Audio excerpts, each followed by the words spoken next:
NDTV network पर चुनाव को लेकर सबसे खास शो इलेक्शन कार्निवल में आप सभी का बहुत बहुत स्वागत है। आपके साथ मैं हूं दीपिका नेगी।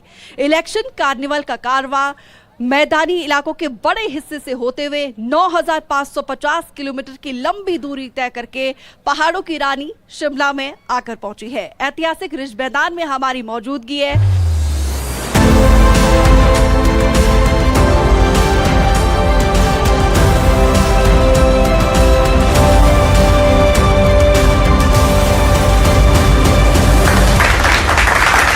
और यहाँ पर देखिए, हिमाचल प्रदेश के लोग जितने सीधे सरल होते हैं, जितनी हसीन यहाँ की वादियां हैं, उतना ही सियासत का पेच इन दिनों फंसा हुआ है। सियासतदानों से भी हमारी बातचीत होगी, लेकिन उससे पहले हमारे बीच पहुंच रहे हैं पहाड़ी किंग के नाम से मशहूर, नाटी किंग के नाम से मशहूर कुलदीप सिंह का। जोरदार तालियों से स्वागत कीजिए कुलदीप शर्मा।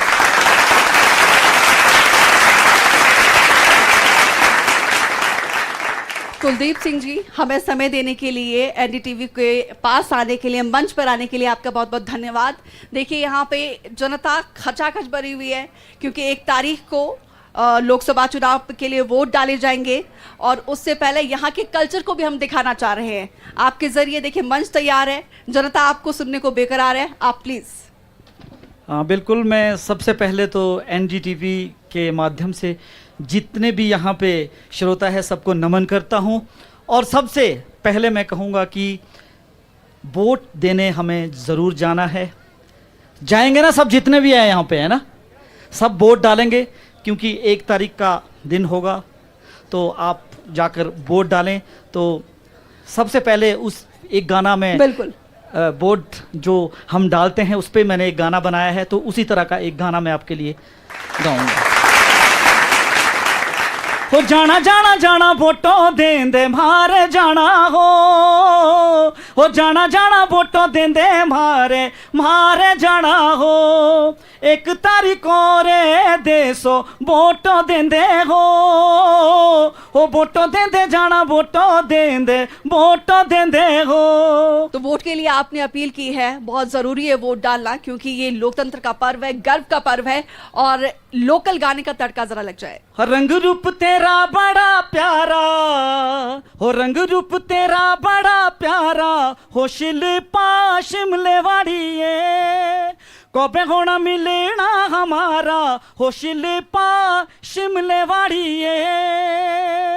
छन छन छन को पैरारी पाएलो, लिहुरी अखुटी कर गोई खाएलो, तेरा मुख्य हंसना तेरा हो, शिल्पा शिमले वाड़िए कबे होना मिलना हमारा हो, शिल्पा शिमले वाड़िए।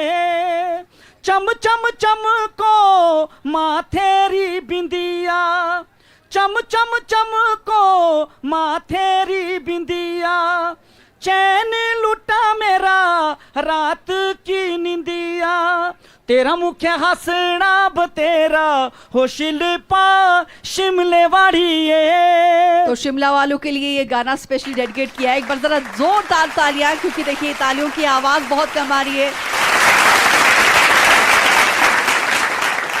हो रोडू जाना मेरी अम्मी है, रोडू जाना हो जाना जाना मेरी अम्मी है, रोडू जाना हो, रोडू जाना मेरी अम्मी है। अब लग रहा है कि यार रिच पे एनडीटीवी का प्रोग्राम हो रहा है, अब थोड़ा जोश में आया है ना। और रोडू जाना मेरी अम्मी है, रोडू जाना हो, जाना जाना मेरी अम्मी है, रोडू जाना हो, चौका लाना मेरी अम्मी है, चौका लाना हो गिंदू बेटे मारे खेलना, 6 लाना हो। बिना म्यूजिक में नाचने का बड़ा मजा आता है ना। ओ चौका लाना मेरी अम्मी है, चौका लाना हो, चौका लाना मेरी अम्मी है, चौका लाना हो गुल्ली डंडे नहीं खेलना, आंख फुटो हो, फुटो फुटो मेरी अम्मी है, आंख फुटो हो।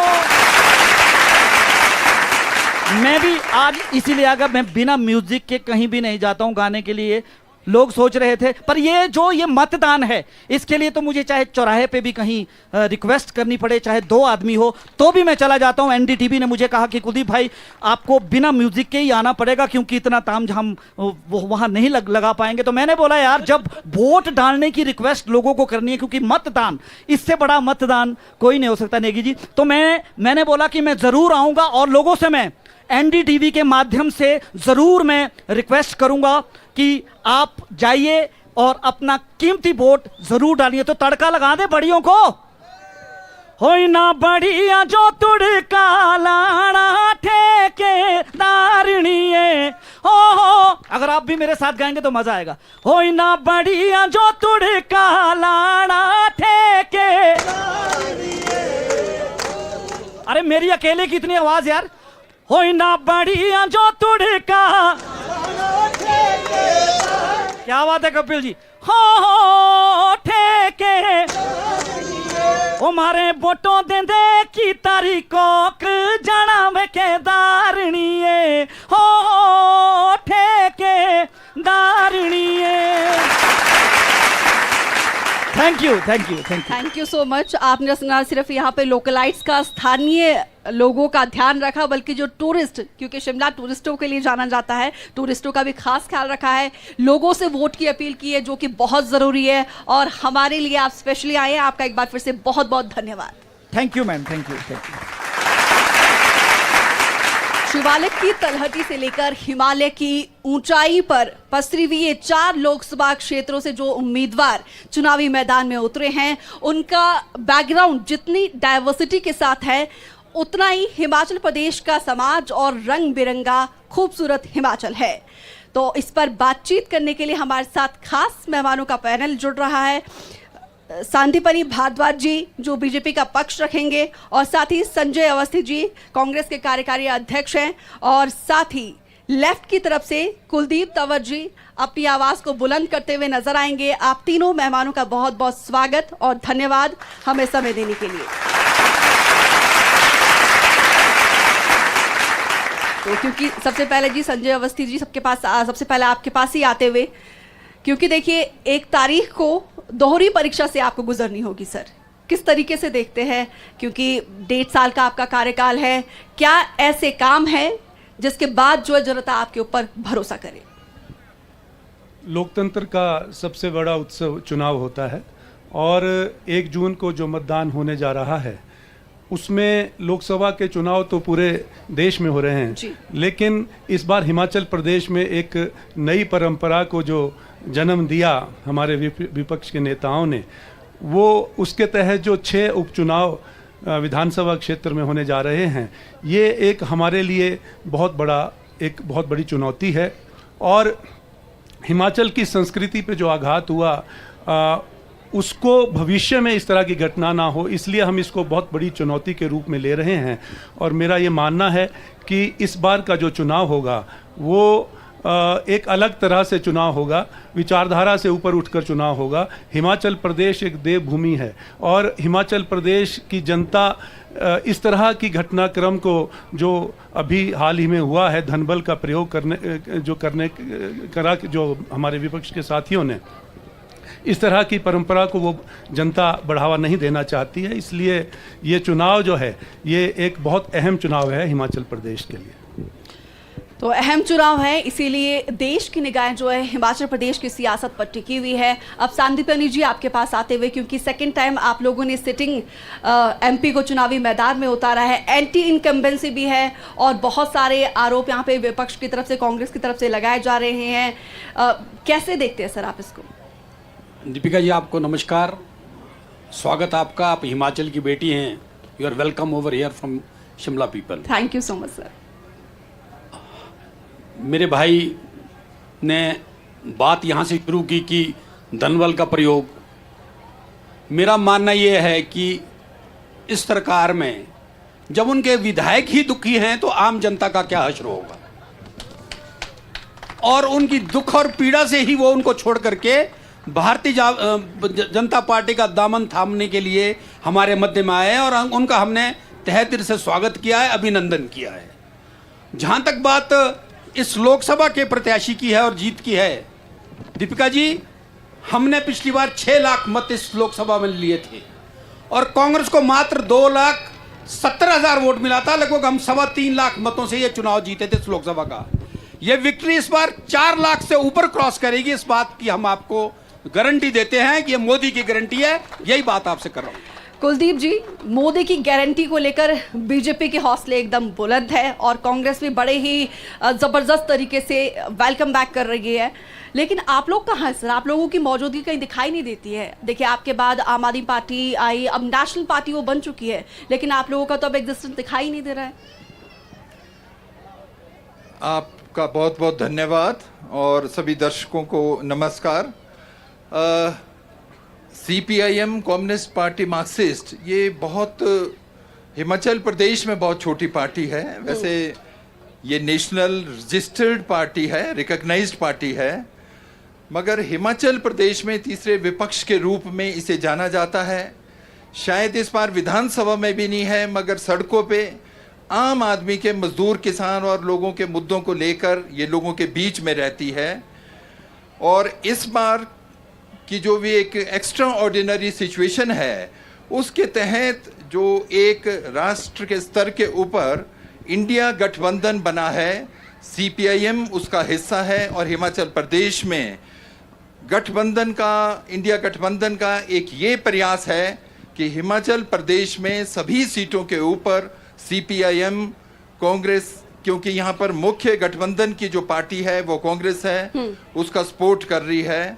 और शायद वोट में तो हमारा कम प्रभाव होता है, पर जो इन्फ्लुएंस है, जो कैंपेन है, उसको हम ज़्यादा कर पाएंगे। जिस तरीके से आपने कहा कि आप लोगों का, आपकी पार्टी का बहुत इन्फ्लुएंस होता है, देखना होगा उसका कितना इम्पैक्ट, वो तो खैर 4 तारीख को ही तस्वीर स्पष्ट होगी। लेकिन संजय जी, एक बार आपके पास आते हुए, क्या ज़रूरत थी सर सिटिंग एमएलए को बुलाने की, चुनावी मैदान में उतारने की, वो भी इतने लेट? लतीफ़, काफ़ी कन्फ्यूजन दिखाई दे रही थी, थॉट ऑफ क्लैरिटी कहीं ना कहीं मिसिंग था। ये अपने आप में माननीय मुख्यमंत्री जी का आत्मविश्वास दर्शाता है। जिस तरह से भारतीय जनता पार्टी के जो नेता हैं वो ये कह रहे हैं कि सरकार अल्पमत में आने वाली है, सरकार 4 जून के बाद ये सरकार बदल जानी है। हमने ये तय किया कि हमें जिताऊ उम्मीदवार उतारने हैं। सर्वे हुए और सर्वे में जिन जिन का नाम जो है पहले नंबर पे आया, हमने उनको उम्मीदवार उतारा। और उसमें शिमला पार्लियामेंट से और मंडी पार्लियामेंट से हमारे 2 विधायक, विनोद सुल्तानपुरी जी और विक्रमादित्य जी को हमने उम्मीदवार उतारा है। और जिस तरह से भारतीय जनता पार्टी के नेता ये आरोप लगा रहे हैं और ये एक भ्रमित प्रयास कर रहे हैं, लोगों को भ्रमित करने का प्रयास कर रहे हैं कि सरकार अल्पमत में आने वाली है, हमने उसका जवाब दिया अपने विधायकों को उतारकर उम्मीदवार के रूप में। लेकिन विपक्ष तो ये भी कह रहा है कि विक्रमादित्य को टिकट इसीलिए दिया गया ताकि रास्ता यहाँ पर क्लियर हो जाए, जो उठापटक की स्थिति बनी हुई थी। नहीं, ऐसा कुछ नहीं है, ये उनका अपना परसेप्शन है। और वास्तविकता ये है कि आज मंडी पार्लियामेंट का जो चुनाव है, जिस तरह से शुरुआत भारतीय जनता पार्टी ने की थी, आज उनको जो है आईना जो है वहाँ की जनता दिखा रही है और हम चारों की चारों सीटें जो है हिमाचल प्रदेश की जीतने जा रहे हैं। सांदीपनी जी, आपके पास आते हुए, क्योंकि 400 पार का नारा आप लोग लगा रहे हैं, कैसे इसको हकीकत में बदलेंगे सर? क्योंकि देख रहे हैं हम लोग भी, लोग जो है कांग्रेस की न्याय गारंटी से काफ़ी इम्प्रेस हो रहे हैं। बहन दीपिका जी, हम निश्चित रूप से 400 पार करेंगे और हिमाचल प्रदेश में जहां 4 लोकसभा जीतेंगे वह 6 विधानसभा भी जीतेंगे। जेपी नड्डा जी हमारे राष्ट्रीय अध्यक्ष हैं, हिमाचल से हैं और पूरी योजना में मैं आपको शायद हैरानी होगी कि 4 तारीख के बाद ये आपको एक खबर मिलेगी कि संजय भाई भी भारतीय जनता पार्टी की तरफ आ गए हैं और हमारे सहयोग के लिए सरकार बनाने को खड़े हो गए। इसमें भी कोई समय ऐसा नजर नहीं आएगा। ऐसा हो सकता है। ये जो मानसिकता जो भारतीय जनता पार्टी के नेताओं की रही है, मैं समझता हूं कि इन्होंने देश को बहुत पीछे ले जाने का जो एक आज प्रयास किया है। और ये जो चुनाव है ये इनके लिए अंतिम चुनाव है। तो सर, आप लोग भी तो अपने विधायकों को संभाल नहीं पाते हैं ना? ऐसा नहीं है, हमारी तरफ से कोई भी शुरुआत नहीं हुई। और इन्होंने जिस तरह का जो धनबल का प्रयोग, असेंबली चल रही थी और वहाँ पर जिस तरह से हमारे 6 जो विधायक बिके, उन बिकाऊ विधायकों को जब बर्खास्त किया गया, उसके बाद उन्हीं को इन्होंने टिकट दिया, उम्मीदवार बनाया।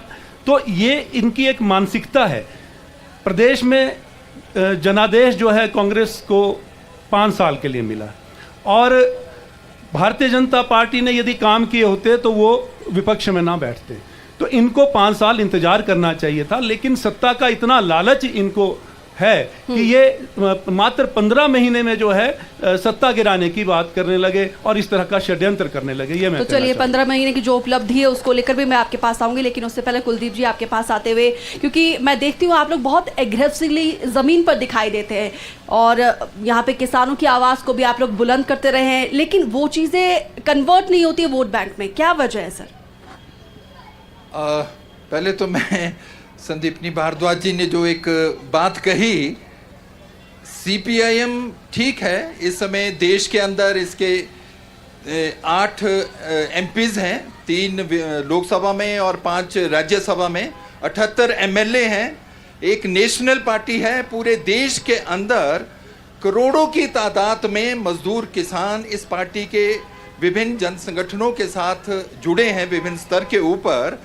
हिमाचल प्रदेश के अंदर भी संघर्ष रहता है, यहाँ पर बाइपोलैरिटी है। इलेक्शन के दौरान वो यहाँ पर एजुकेटेड जनता है केरल की तरह, वहाँ जैसे लेफ्ट डेमोक्रेटिक फ्रंट और यूडीएफ है, वहाँ पर भी बीजेपी का इस बार कोई खाता खुलने वाला नहीं है।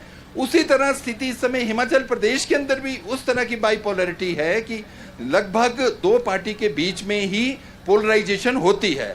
मगर इस समय जो देश के अंदर की स्थिति है, जो गठबंधन बना है, और इस समय जिस तरह संविधान खतरे में है, इस देश का जनतंत्र खतरे में है, तो जो आम जनता है, ये चुनाव केवल राजनीतिक दल नहीं लड़ रहे हैं जो हमने जमीनी स्तर पे देखा है। भारतवर्ष की जनता, हिमाचल प्रदेश की जनता केंद्रीय सरकार को वहां से हटाने के लिए बहुत उनके अंदर एक जोश है, एक उत्साह है, वो आप 4 जून को उसको देखेंगे।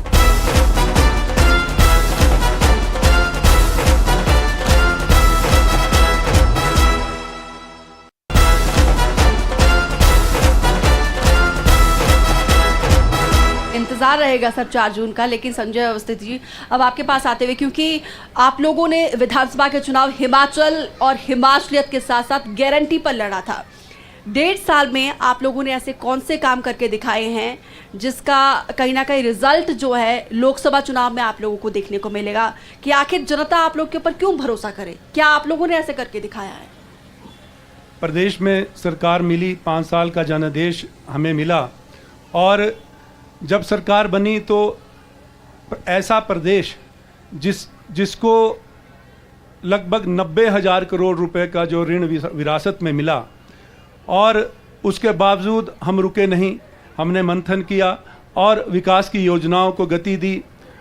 लेकिन जिस तरह से एक बहुत बड़ी ऐतिहासिक आपदा हिमाचल प्रदेश में आई, उससे हमारी योजनाएं थोड़ी लंबित हुई, लेकिन माननीय मुख्यमंत्री ठाकुर सुखविंदर सिंह सुक्खू जी का जो एक संकल्प था, हिमाचल प्रदेश को आत्मनिर्भर बनाना और स्वावलंबी बनाना, उस पर कार्य किया गया।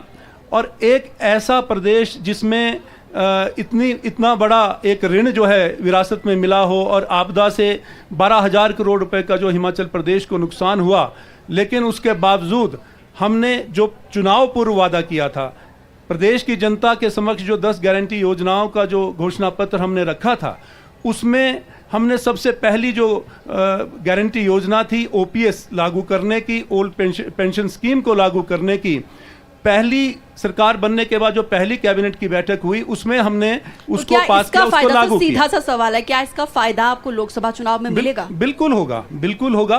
और एक ऐसे प्रदेश में जहां आर्थिक तंगी से जो प्रदेश जूझ रहा हो और केंद्र द्वारा जो है कोई सहायता ना मिल रही हो, मैं आपकी बात का जवाब दे रहा हूं कि 10 में से 5 गारंटी योजना जो है वो 15 महीने में हमने पूरी कर दी है, जबकि वो 10 गारंटी योजना जो है वो 5 साल में हमें पूरी करनी है। ये हमारी जो है कटिबद्धता है, ये हमारी कमिटमेंट है हमारे प्रदेश की जनता से। तो चलिए, इसके बावजूद भी कहीं ना कहीं युवा जो है वो सड़कों पर आप लोगों से उम्मीद लगाकर बैठे हैं कि जो वादा आप लोगों ने रोजगार को लेकर किया था वो पूरा किया जाए। लेकिन उससे पहले सांदीपनि जी आपके पास आते हुए, क्योंकि सुरेश कश्यप जी को कहा जाता है कांग्रेस की तरफ से कि जब आपदा थी तो वो लापता थे, और पीसीसी चीफ ने बाकायदा, देखिए 3 एमपी आपके हैं, 1 एमपी कांग्रेस की हैं। पीसीसी चीफ प्रतिभा सिंह का कहना है कि वो बाकायदा उन्होंने रिक्वेस्ट की थी कि सभी एमपीज मिलकर जाते हैं, केंद्र सरकार के पास जाते हैं और हेल्प लेते हैं, बाकायदा जो है फाइनेंशियली हेल्प लेते हैं, लेकिन वो साथ नहीं थे और लापता हुए थे वो आपदा के टाइम में। ये इनका फितरत है इस तरह की आरोप लगाने की।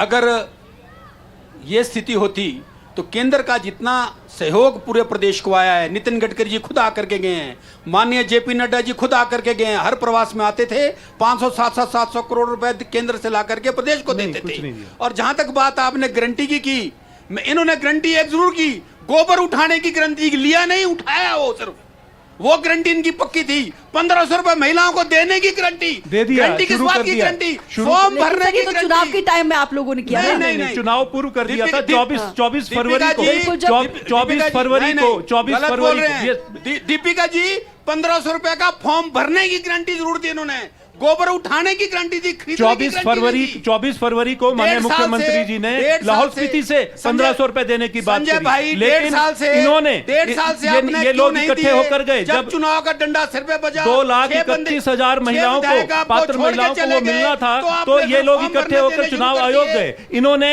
वो 1500 रुपए जो मिल रहा था, मिलना शुरू हो गया था, नहीं मिला। आप पता करिए, आप जनता से ये बंद करवा दिया है, इनसे पूछते हैं कि कितना फायदा मिल रहा है, क्योंकि आपने बेशक लाहौल स्पीति से शुरू किया था, लेकिन पूरे प्रदेश में जब चुनाव के मुहाने पे थे तब जाके आपने पॉलिसी शुरू की। फायदे की बात करी तो ये जो 1500 रुपए जो सम्मान निधि महिलाओं को देने की शुरुआत जो हमने करी है, ये अपने फायदे के लिए नहीं करी, हमने उन पात्र महिलाओं को फायदा देने की दृष्टिकोण से जो है हमने ये देना शुरू किया। लेकिन इन्होंने, ये लोग इकट्ठे होकर गए चुनाव आयोग के पास और उन्होंने इसको रुकवा दिया। लेकिन प्रदेश सरकार ने माननीय मुख्यमंत्री जी के नेतृत्व में अपील करी, चीफ इलेक्शन कमीशन के पास अपील करी, और उसको दोबारा से हमने जो है शुरू कर दिया है, और हमें अनुमति मिल गई है, हमें अनुमति मिल गई है। कुलदीप जी, कितनी सहमत रखते हैं आप इनकी बातों से? शायद ये जो शिमला पार्लियामेंट्री कंस्टिट्यूएंसी है, इसमें बागवानी एक मुख्य मुद्दा है, बिल्कुल है। जैसे सेब है और ये पूरा कैश क्रॉप एरिया है, सोलन के अंदर टमाटर और सिरमौर के अंदर लहसुन है, तो ये बहुत महत्वपूर्ण है। कांग्रेस ने एक जो बहुत बड़ा काम किया है कि सेब की जो खरीद है वो अब वजन के हिसाब से होगी, और बहुत जल्दी यहाँ पर यूनिवर्सल कार्टन लागू होगा, जो 5000 करोड़ रुपए की इकोनॉमी है, उससे हिमाचल के जो बागवान लाभान्वित होंगे। खूब बखान हो रहा है यहाँ पे, ऑडियंस भी है, जरा पूछते हैं, जरा आप लोग का रिपोर्ट कार्ड लाइव चेक करते हैं। देखिए, जो आज की डेट में सबसे बड़ा मुद्दा है वो बेरोजगारी का है, महंगाई का है, और आज का जो युवा वर्ग है वो इस चीज़ के लिए बहुत ज़्यादा परेशान है कि उनको नौकरियां नहीं मिल रही है। पर हिमाचल प्रदेश में जैसे कि कांग्रेस सरकार ने वादा किया है कि इन्होंने सर्विस सिलेक्शन बोर्ड को भंग करके और नए ढंग से एक कमीशन की स्थापना की है, और जल्दी से जल्दी इन्होंने कहा कि हम नियुक्ता करेंगे, तो हम होप करते हैं कि चलिए, उम्मीद यहाँ पे है। मेरा भारतीय जनता पार्टी जी से संदीपनी भारद्वाज जी से एक मेरा प्रश्न है कि इन्होंने कहा था कि 10 साल में, 1 साल में हम 2 करोड़ युवाओं को नौकरी देंगे। 10 साल में 20 करोड़ युवाओं को नौकरी कितनी दी, यह ज़रा इनसे पूछिए। और मैं आपको एक फैक्ट के साथ बताना चाहता हूं, 10 साल में भारतीय जनता पार्टी ने सिर्फ 8 से 9 लाख आदमी को सिर्फ रोजगार दिया सरकारी में, और जो ये बड़े बड़े जो वादे करते थे वो आज धरातल पे नहीं। ज्वलंत मुद्दा है सर, जवाब दीजिए। ये इनका जो बोलना है वो बिल्कुल गलत है। मोदी सरकार ने हमेशा नौकरी के जो आवाम थे वो खड़ा करने की बात की थी। We will create 2 crore indirect employment to the nation. कोई सीधी नौकरी देने की बात नहीं थी, और अगर सीधी नौकरी की बात थी तो 1.5 साल से सुक्खू सरकार है, कितने ग्राम लोगों को नौकरी दी, आप ये बताएं। मेरा सवाल संदीपनी भारद्वाज जी से, हम मुद्दे पे आते हैं वापस शिमला पार्लियामेंट्री के चुनाव के ऊपर। यहाँ पर ये डिबेट भी उसी के ऊपर रखा गया है, जो अभी तक के जो सांसद है हमारे सुरेश कश्यप जी, पिछले 10 साल से वो यहाँ पे हैं, उन्होंने इन 10 सालों में कितना इस पार्लियामेंट्री के लिए कौन सी योजना लाई है और जिससे लोगों को रोज़गार भी मिले हैं और उससे लोगों को क्या फ़ायदा, और क्यों इस बार उनको दोबारा उनको हम चुन के भेजे। ये सवालों के घेरे में आप ही है, क्योंकि एंटी इनकम्बेंसी भी एक बड़ा मुद्दा है। इन्होंने, वर्मा जी ने ठीक प्रश्न किया, कांग्रेस के कार्यकर्ता हैं और जायज़ है प्रश्न करना, लेकिन ये बात भूल गए कि चौपाल के जहाँ के ये रहने वाले हैं, कोटखाई से लेकर के पोंटा तक जो हॉर्टिकल्चर रोड का प्रोविजन हुआ है, जिसमें 1600 करोड़ रुपया बाकायदा 4 लेन का आया है, वो माननीय मोदी जी ने शिमला जिला को दिया है। भूल गए ये बात। दूसरी बात, ये जो 4 लेन जिसमें हम अब 1.5 घंटे में चंडीगढ़ से शिमला पहुंचते हैं, ये 1600 करोड़ रुपया माननीय मोदी जी ने दिए हैं, जिसकी वजह से शिमला के लिए अब 2 घंटे का रास्ता, 1.5 घंटे का रास्ता हो गया है। ये मोदी जी की सरकार है। आज तक ये बताइए, कांग्रेस की सरकार जब तक देश आज़ाद हुआ तब से आज तक के कांग्रेस सरकार चलते आई है, जितने वादे किए हैं उसमें से कितने वादे पूरे किए हैं? बीजेपी ने मान लो 10 किए तो 8 तो किए ही है। कांग्रेस हमेशा अपने वादों को कहना जानती है, पूरा करना नहीं जानती है। बीजेपी जो कहती है करती है। तो देखिए एक के बाद एक सवालों की बौछार यहाँ पर, क्योंकि देखिए सवालों के घेरे में है। देखिए सिर्फ सवाल अब ये है, क्योंकि बेरोजगारी वाकई में एक बड़ा मुद्दा है, लेकिन संजय जी आपके पास आते हुए क्या आप लोगों की अब स्ट्रैटेजी रहेगी? क्योंकि देखिए जयराम ठाकुर कह रहे हैं कि 4 तारीख को एक नहीं बल्कि 2 सरकार बनेगी। मैं अपनी बात मैंने शुरू यहीं से की थी, और ये जो भ्रमित प्रचार माननीय श्री जयराम ठाकुर जी सहित जो विपक्ष के नेता कर रहे हैं, ये मात्र एक मतदाता के ऊपर मानसिक दबाव करने की राजनीति है। और वास्तविकता ये है कि 5 साल जब प्रदेश की जनता ने दिए थे तो उस समय ये विफल रहे, और कोई भी इनको फैसला लेना होता था तो वो केंद्र के ऊपर जो है निर्भर रहते थे। लेकिन मैं ये कहना चाहूँगा कि ये जो 15 महीने का जो प्रदेश सरकार का कार्यकाल रहा है माननीय मुख्यमंत्री ठाकुर सुखविंदर सिंह सुक्खू जी के नेतृत्व में, ये एक ऐतिहासिक कार्य जो है इस छोटे से 15 महीने के कार्यकाल में किए हैं। आपदा आई, मैं ये प्रश्न नहीं पूछूंगा कि आपदा के समय में जो आज भारतीय जनता पार्टी के प्रत्याशी बने हैं, पूर्व में सांसद थे, वो कहाँ थे, क्योंकि जनता ये प्रश्न पूछ रही है, और ये हर एक जनता यहाँ पर जो बैठी है वो प्रश्न पूछ रही है। क्योंकि देखिए आपदा को लेकर ये बीजेपी का कहना है कि 1782 करोड़ रुपए बाकायदा केंद्र की तरफ से लाए गए थे, उसका आप लोग जिक्र ही नहीं करते। हम जो है आपदा राहत राशि की बात कर रहे हैं। नहीं चाहते ये जो राशि है, ये अगर आपदा नहीं भी आती तो ये राज्य को, ये प्रदेश को मिलनी तय थी। और जो ये इन्होंने गडकरी जी की बात करी, गडकरी जी ने कुल्लू मनाली का दौरा किया और उन्होंने 200 करोड़ रुपए का कहा कि हम 200 करोड़ रुपए की राशि मैं तुरंत प्रभाव से भेजूंगा, लेकिन वो 200 करोड़ रुपया उनके द्वारा जो कहा गया था, आज तक वो पैसा नहीं आया है प्रदेश को। ये आंकड़े बताते हैं 19.80 करोड़ माननीय हमारे सांसद ने इस शिमला पार्लियामेंट में खर्च किए। किस पे खर्च किया? आपदा राहत राशि नहीं, हम आपदा राहत राशि की बात कर रहे हैं। आपदा राहत, ये माननीय नड्डा जी हमारे राष्ट्रीय अध्यक्ष थे, उन्होंने अपना पूरा जो उनका पैसा था वो आपदा राशि के लिए आपको दिया या नहीं दिया? नहीं दिया, नहीं दिया, बिल्कुल नहीं। हम केंद्र सरकार द्वारा जो राहत राशि की मांग प्रदेश सरकार ने की थी, जो क्लेम तक नहीं दिया, इन्होंने, हमने 10,000 करोड़ रुपए की जो। ठीक है सर, क्योंकि ये बेशक राष्ट्रीय मुद्दा था, लेकिन सांदीपानी जी अब आपके पास आते हुए पीएम मोदी ने खुद उन्होंने इस बात का जिक्र किया था, क्योंकि शिमला सोलन जो है एप्पल बेल्ट है, इंपोर्ट ड्यूटी उन्होंने 100% करने का उन्होंने वादा किया था, लेकिन ये अब घट गया है सर। ये मैं आपको इस बात को स्पष्ट कर दूं, बहुत अच्छा प्रश्न आपने किया, मुझे लगता था कि आप जरूर प्रश्न पूछेंगे। हिमाचल प्रदेश की इकोनॉमी लगभग 5,000 करोड़ की एप्पल की इकोनॉमी है। मेरे मित्र कांग्रेस, ये जो कम्युनिस्ट मित्र हैं, बार बार ये बोलते हैं कि भी फलाना किया, हमने नारे लगाए, सड़क में लगाए। अल्टीमेटली डिलीवर करने की बात है।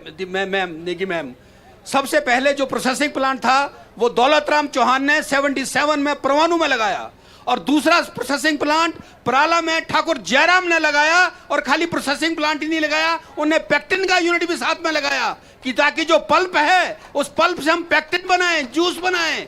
और इसके बाद उसके बाद स्टोर वहां पे लगा, वो उन्होंने लगाया।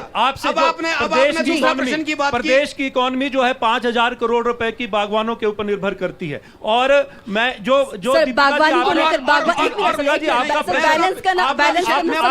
आपके प्रश्न का उत्तर ये नहीं दे रहे, इन्होंने बात को घुमा दिया है और मैं इसका उत्तर देता हूं। मैं ये कहना चाहूंगा कि 2014 में यशस्वी प्रधानमंत्री ने ये कहा था कि 100% जो इंपोर्ट ड्यूटी खत्म कर दी जाएगी, लेकिन बिल्कुल गलत बोल रहे हैं। कांग्रेस की यूपीए की सरकार के दौरान, ये सरकार के दौरान 50% जो है इंपोर्ट ड्यूटी यूपीए के समय में थी, लेकिन भारतीय जनता पार्टी की सरकार आई, इन्होंने इसको 70% कर दिया। आज जो है प्रदेश के बागवानों के साथ उनको ठगा गया। 5 साल के कार्यकाल में लोकसभा में वो सांसद जिन्होंने सिर्फ 2 प्रश्न पूछे पूरे 5 साल में, शर्म है इस बात के लिए। मैं ये कहना चाहता, ये आंकड़े हैं, ये आप बता दीजिए, इसको झुठला दीजिए। मैं उसका जवाब देता हूं आपको, अगर आप मुझे समय देंगे तो मैं जवाब देता हूं। 2 बातें मैं बड़ा स्पष्ट सर, 1 मिनट सर, आप पहले उनको अपनी बात कर रहे नहीं बिल्कुल 2019 में as a retaliatory to the USA, उस समय जो इंपोर्ट ड्यूटी सेब के ऊपर थी वो 70% थी, पर अभी G20 के मद्देनजर केंद्रीय सरकार ने, मोदी जी ने उसको घटा करके 50% कर दिया। और उससे जो बाहर से, विदेशों से जो भारतवर्ष के अंदर सेब आया, और पिछली बार आपदा की वजह से भी यहाँ पर सेब में बहुत एक मार्केट बहुत डाउन गई थी, उसका बहुत बड़ा नुकसान रहा है। इसके अलावा जो मार्केट इंटरवेंशन स्कीम के तहत 50% पैसा केंद्रीय सरकार से आता था, वो भी केंद्रीय सरकार ने बंद कर दिया। अभी 2023-24 में CAG की रिपोर्ट आई है कि पिछले 5 वर्षों में केंद्रीय सरकार ने 1 लाख करोड़ से ज्यादा सरेंडर किया है कृषि कल्याण विभाग, ये मंत्रालय के अंदर, और उसके अंदर जो प्रोसेसिंग और CS स्टोरेज हिमाचल प्रदेश में बन सकते थे, पर हमारे माननीय सांसद ने कभी भी ये मुद्दा कि जो प्रोसेसिंग का, ये CS स्टोरेज या इंफ्रास्ट्रक्चर का था, वो हॉर्टिकल्चर में नहीं उठा। समय का अभाव। सांदीपानी जी, कांग्रेस का ये कहना है मोदी की गारंटी पर आप लोगों को इतना ही भरोसा है, तो फिर क्यों धर्म बीच में आता है, हिंदुत्व को बीच में क्यों लाया जाता है? इतना ही भरोसा है तो फिर लोगों के बीच जाइए ना उन मुद्दों को लेकर। हम जो है मोदी जी की गारंटी और विकास के बीच में को लेकर लोगों के बीच में जा रहे हैं, लेकिन हिंदू राष्ट्र में अगर हिंदुओं की बात नहीं होगी तो दुर्भाग्य है इस बात का, तो क्या पाकिस्तान में होगी? नंबर 2 बात, मैं इस बात को क्लैरिफाई करना चाहता हूं। संजय भाई ने जो बात बोली, हिमाचल प्रदेश के एप्पल की इकोनॉमी को बर्बाद करने वाले वो व्यक्ति हैं जिन्होंने शिमला में बर्बाद करने के बाद अब कांगड़ा में चुनाव लड़ रहे हैं। ये आनंद शर्मा जी थे, ये वो आनंद शर्मा जी थे जिन्होंने ये ट्रीटी साइन की थी, उन्होंने ये ट्रीटी उन्होंने साइन की थी, किसानों के आंदोलन को कुचलने के लिए और ये WTO की ट्रीटी आनंद शर्मा की साइन की हुई है। सेब बर्बाद किया, अब किन्नू बर्बाद करने चले गए। तो तमाम मेहमानों ने हमारे हर एक सवाल का जवाब बेबाकी से दिया है। आप सभी का हमारे साथ जुड़ने के लिए बहुत बहुत धन्यवाद एक बार, और जनता की हर बात को भी हमने आपके सामने रखा है। लेकिन NDTV आपसे अपील करता है, 1 तारीख को जरूर घरों से बाहर निकले, वोट डालें, लोकतंत्र के इस महापर्व में अपनी भागीदारी जरूर सुनिश्चित करें, क्योंकि ये चुनाव है, लोकतंत्र का पर्व है, देश का गर्व है।